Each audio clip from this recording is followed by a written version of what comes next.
কেমন আছো? আজকে হাজির হয়ে গেলাম আরেকটা ফলের ক্লাস নিয়ে। আজকে দেখাবো কিভাবে আনারস আঁকতে হয়, পাইনাপেল। তো এটি আঁকা খুবই সহজ। তো প্রথমে একটি জিওমেট্রিক বক্স করে নাও বা একটা চতুর্ভুজের মতো করে এঁকে নাও। আমি এখানে সরাসরি সাইন পেন দিয়ে করে দিচ্ছি। দেখো খুবই সহজ। যে বক্সটা করা হয়েছে এই বক্সটার পাশে দিয়ে বাঁকা বাঁকা করে আমরা দিচ্ছি। এটি মূলত বাচ্চাদের জন্য, এটি করাটা একটু ইজি। তো এখন একটা পর একটা পাতা দিচ্ছি। তো সেম উপরের মতো আমরা নিচে একটা যে আনারসটা মূলত যেভাবে থাকে গাছের মধ্যে নিচের অংশটা আমরা সেই অংশটুকু আঁকলাম। এখন জাস্ট আমরা এক পাশ থেকে আরেক পাশে লাইন দিয়ে দিব। তোমরা চাইলে প্রত্যেকটা কর্নারগুলোকে জয়েন করাতে পারো, আর যদি সেটা না হয় এমনিতেও দাগ দিতে পারো। শেষ, আমাদের আনারস হয়ে গেছে। এখন আনারসের যে চোখ থাকে বা কাটা থাকে আমরা সেই বিষয়টা একটু একটু করে দিয়ে দেব।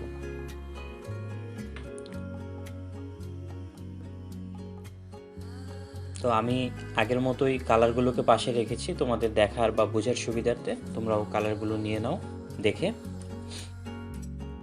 আর তোমাদের যদি ভিডিওগুলো ভালো লেগে থাকে তোমরা অবশ্যই সম্পূর্ণ ভিডিওটা দেখবে, এবং কারো যদি কোথাও কোনো সমস্যা থাকে আমাকে কমেন্টে জানাতে পারবে, ঠিক আছে?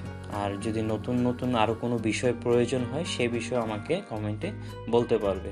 আমি সেই বিষয়গুলো নিয়ে তোমাদেরকে করে দেখাবো। তো আমি যথারীতি একটু রেড কালারটা নিয়েছি।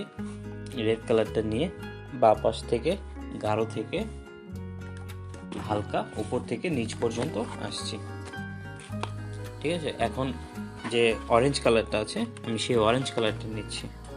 অরেঞ্জ কালারটা দিয়ে আবার ওই লালের ওপর এবং সাদা অংশে দুইটাকে মিক্সড করছি, ঠিক আছে?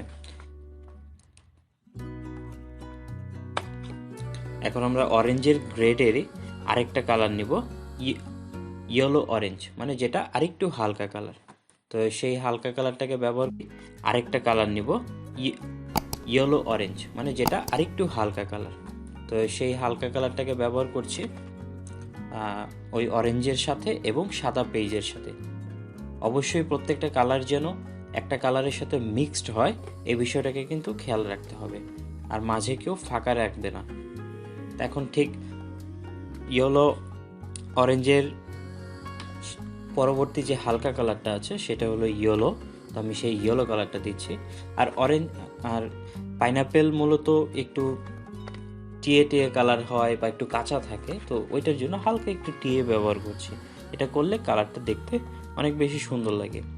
তো এটা মূলত এতটুকু করলেও পাইনাপেল শেষ, কিন্তু তারপরও আমি আরেকটু বাঁ পাশে আরেকটু গাঢ় করার জন্য আমি একটু খয়েরি যে ব্রাউন কালারটা আছে আমি সেই ডার্ক ব্রাউন কালারটা দিয়ে দিব। জাস্ট একটু খয়েরি যে ব্রাউন কালারটা আছে আমি সেই ডার্ক ব্রাউন কালারটা দিয়ে দিব।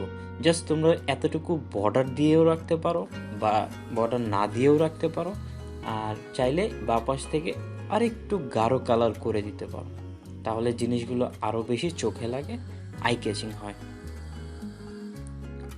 দেখো একদম উপর থেকে প্রথমে গাঢ় করেছি, তারপরে সেকেন্ড টোনে হালকা, থার্ড টোনে আর একটু হালকা ব্যবহার করছি, বাস শেষ পাইনাপেলের কাজ। আর যথারীতি যত প্রকার সবুজ বা গাছ লতা পাতার কাজ থাকে সব কাজ একই রকম, সবুজ এবং টিয়া। তো আমরা এক পাশে গাঢ় করে একটা বর্ডার দেব, দিয়ে একটু কালার করব, আর কিছুটা অংশ পেজে সাদা রেখে দেব। কেন সাদা রেখে দেব? এই সাদা অংশ এবং সবুজ অংশ দুইটা জায়গায় আমরা টিয়া কালার দিয়ে একদম মিক্সড করে দেব, যেন কোথাও ফাঁকা না থাকে। জায়গায় আমরা টিয়া কালার দিয়ে একদম মিক্সড করে দেব, যেন কোথাও ফাঁকা না থাকে।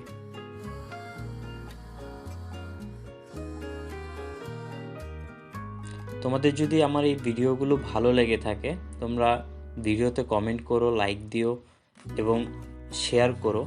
আর তোমাদের যদি কোনো কিছু প্রয়োজনীয় থেকে থাকে আমাকে কমেন্টে জানিও, আমি সেই বিষয়গুলো তোমাদেরকে দেখিয়ে দেব।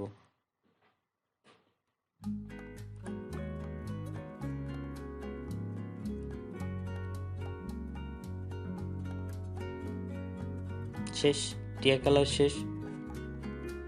এখন ঠিক সেম উপরেরটার মতো আবার নিচেরটাতেও সেম পাতার কাজ করব। জাস্ট আমরা এতটুকু করলেই আমাদের কাজ কমপ্লিট হয়ে যায়। কিন্তু আমি এখানে আরেকটু ডার্ক ব্যবহার করব, কারণ এটা একটা ভিডিও তো, জাস্ট মানে অনেক সময় ন্যাচারাল কালারটা দেখা যায় না।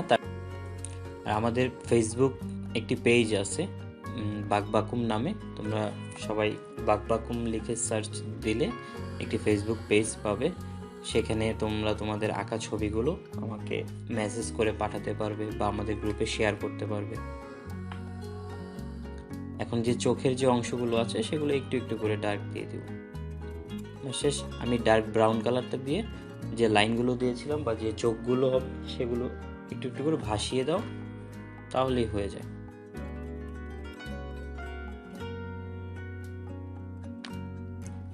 আর ওই যে বললাম পার্সিয়ান ব্লু, এটা তোমরা চাইলে ব্যবহার করতে পারো, না চাইলে ব্যবহার করার কোনো প্রয়োজন নেই।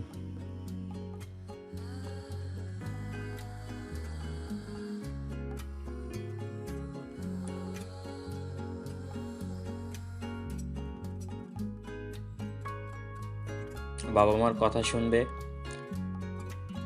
এবং মনোযোগ দিয়ে পড়াশোনা করবে।